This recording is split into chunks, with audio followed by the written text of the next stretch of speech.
পাঁচতারা হোটেলের শেফের কাছ থেকে শেখা এই ডিমের রেসিপি দেখতে যতটা সাধারণ, খেতেও কিন্তু তার চেয়েও বেশি অসাধারণ। সবচেয়ে মজার বিষয় হলো ডিম দিয়ে তৈরি করেছি এমন এক দারুণ রেসিপি যার স্বাদ একবার নিলে মনে হবে যেন পাঁচতারা হোটেলের রান্না। ঘরের একদম সহজ কিছু উপকরণ দিয়ে কিভাবে এত সুন্দর স্বাদ আর হোটেলের মতো ফ্লেভার পেলাম সেটাই আজ দেখাবো। আর শেষ পর্যন্ত দেখলেই বুঝতে পারবে আসলে এটা কি তৈরি করেছি। তাই ভিডিওটি একদম শেষ পর্যন্ত দেখো। ঘরের একদম সাধারণ একটা সিক্রেট মশলায় পাঁচতারা হোটেলের স্বাদ উপভোগ করতে পারবে এই রেসিপিতে। আমি এখানে ঘরে থাকা কিছু সবজি নিয়েছি আর সেই সাথে নিয়েছি রসুন, পেঁয়াজ আর কাঁচামরিচ।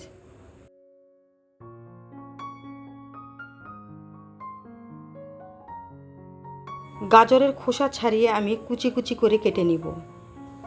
ভিডিওর শুরুতেই ছোট্ট একটা রিকোয়েস্ট রইল, যারা ভিডিও দেখা শুরু করেছ একটা লাইক দিয়ে ভিডিওটি শেষ পর্যন্ত কন্টিনিউ করে নেবে।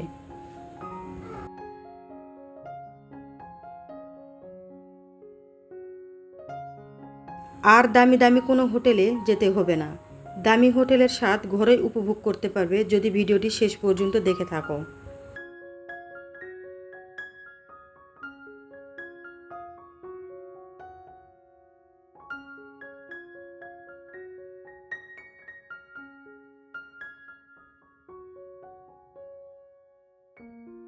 গাজরগুলো একদম মিহি কুচি করে কেটে নিয়েছি। এবার টমেটো কুচি করে কেটে নিব।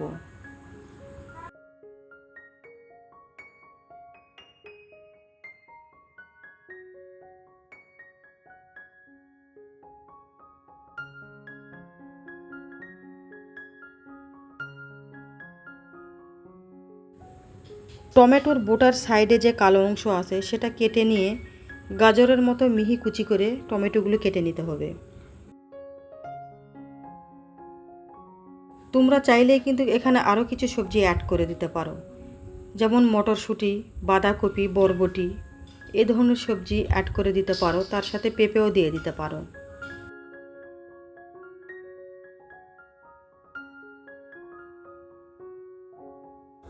এবার পেঁয়াজ কুচি করে কেটে নেব।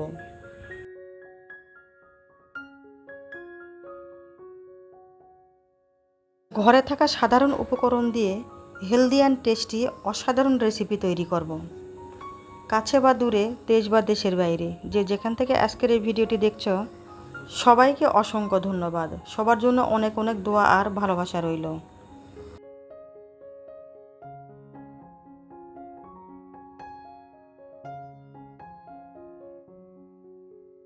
এবার রসুন আর কাঁচামরিচগুলো কুচি করে কেটে নেব।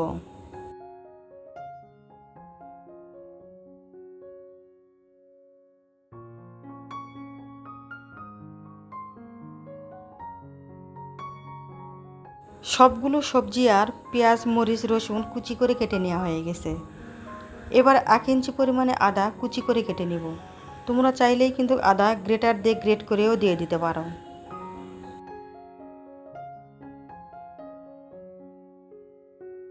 ঘরে যদি এত হেলদি অ্যান্ড টেস্টি সুস্বাদু রেসিপি তৈরি করা যায় তাহলে হোটেলে কেন যাবে খেতে।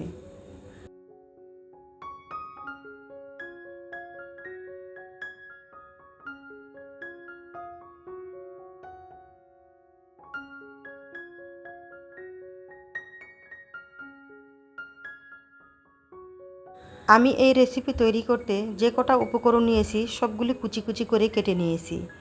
এবার একটা বাটিতে ডিম নিয়ে নিব। এখানে আমি একটা ডিম নিয়ে নিব। তোমরা চাইলেই কিন্তু তোমাদের প্রয়োজন অনুযায়ী ডিম বাড়িয়ে নিতে পারো। কাঁটা চামচ দিয়ে ডিমটা ভালোভাবে ফেটিয়ে নিতে হবে।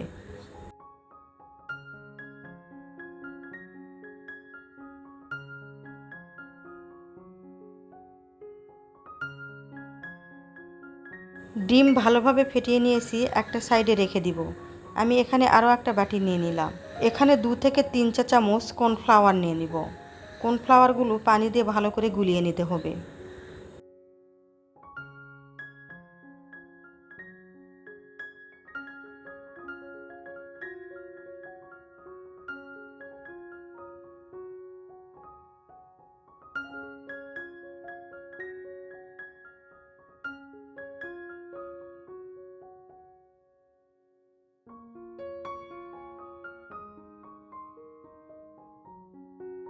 এবার এই রেসিপি তৈরির জন্য চুলায় চলে যাব। সামান্য পরিমাণে সয়াবিন তেল দিয়ে দিলাম। তোমরা চাইলে কিন্তু এখানে বাটার দিয়ে এই রেসিপিটা তৈরি করে নিতে পারো। আদা কুচি প্রথমে দিয়ে দিলাম, তারপরে রসুন কুচি দিয়ে দিব। এগুলো 1 থেকে 1.5 মিনিট ভেজে নিব কাঁচা গন্ধ চলে যাওয়া পর্যন্ত।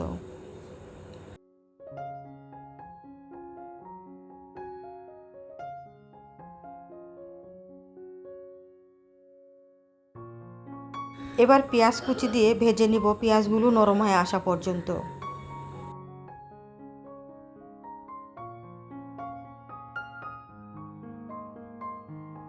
এবার এখানে 500 গ্রামের মতো পানি দিয়ে দিব।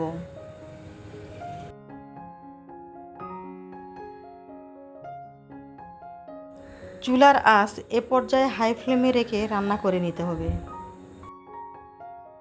খুবই সহজ একটা রেসিপি, মাত্র 10 মিনিটেই তৈরি করে নেওয়া যায়।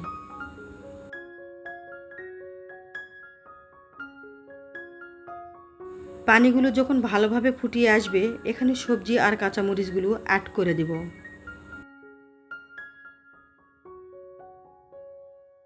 3 থেকে 4 মিনিট রান্না করে নিব, সবজিগুলো সিদ্ধ হয়ে আসা পর্যন্ত। সবশেষে এমন একটা সিক্রেট মশলা ব্যবহার করব, যেটা এই খাবারের স্বাদকে দ্বিগুণ বাড়িয়ে দিবে। সেই সিক্রেট মশলাটা কি জানতে হলে ভিডিওটি শেষ পর্যন্ত দেখে নিবে। আর এই মশলাটা কিন্তু রান্নার শেষের দিকে দিতে হয়, যেটা আমি 5 তারা হোটেলের শেফের কাছ থেকে জেনে নিয়েছি। এ পর্যায়ে অ্যাড করে দিব 1 টিস্পুন গোলমরিচের গুঁড়া। স্বাদ মতো লবণ দিয়েছিলাম, যেটা স্কিপ হয়ে গেছে। তোমরা এখানে স্বাদ মতো লবণ দিয়ে দিবে। নেড়ে চেড়ে সব উপকরণগুলো ভালো করে মিশিয়ে নিতে হবে।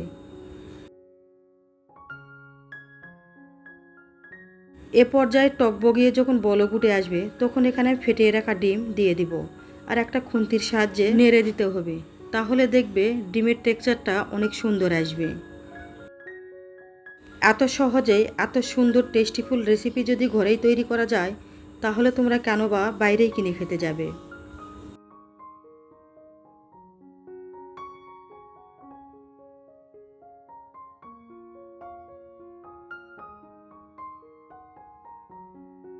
ডিম দেওয়া হয়ে গেলে 2 মিনিটের মতো হাই ফ্লেমে রান্না করে নেব।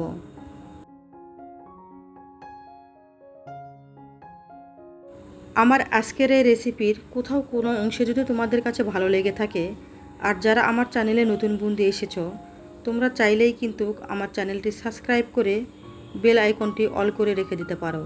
তাহলে আমি যখনই কোনো ভিডিও আপলোড করব, সঙ্গে সঙ্গে নোটিফিকেশন তোমাদের কাছে পৌঁছে যাবে। তোমরা সময় করে ভিডিওটা দেখে নিতে পারবে। এ পর্যায়ে এখানে আমি অ্যাড করে দিলাম কর্নফ্লাওয়ার, যেটা আমি গুলিয়ে রেখেছিলাম। এখন কিন্তু কোনোভাবেই নাড়াচাড়া বন্ধ করা যাবে না। এ পর্যায়ে দিয়ে দেব সিক্রেট সেই মশলাটি, যার কারণে এই খাবারের স্বাদ আরও দ্বিগুণ বেড়ে যাবে। এখানে আমি দিয়ে দেব স্বাদে ম্যাজিক। এই মশলাটা দেওয়ার কারণে এই খাবারের স্বাদ কিন্তু দ্বিগুণ বেড়ে যায়, যেটা তোমরা বড় বড় 5 তারা হোটেলে খেয়ে থাকো।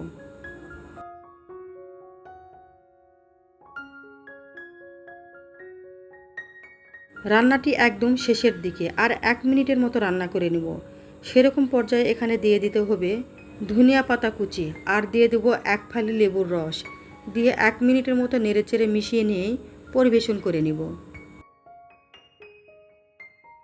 যারা ভিডিওটি ধৈর্য ধরে এ পর্যন্ত দেখে এসেছো, সবাইকে অসংখ্য ধন্যবাদ। এই খাবারটি কিন্তু একদম পুষ্টিগুণে ভরপুর। ছোট থেকে বড় সবারই খুব পছন্দের একটা খাবার।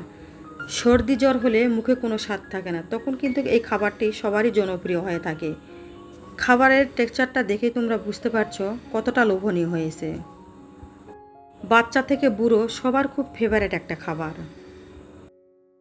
আজকে ঘরে থাকা সাধারণ উপকরণ দিয়ে অসাধারণ একটা রেসিপি তৈরি করে দেখালাম। আমি আবারও আসবো নতুন কোনো রেসিপি নিয়ে। ততক্ষণে সবাই ভালো থাকবে আর সুস্থ থাকবে। Thanks for watching. আসসালামু আলাইকুম। আল্লাহ হাফেজ।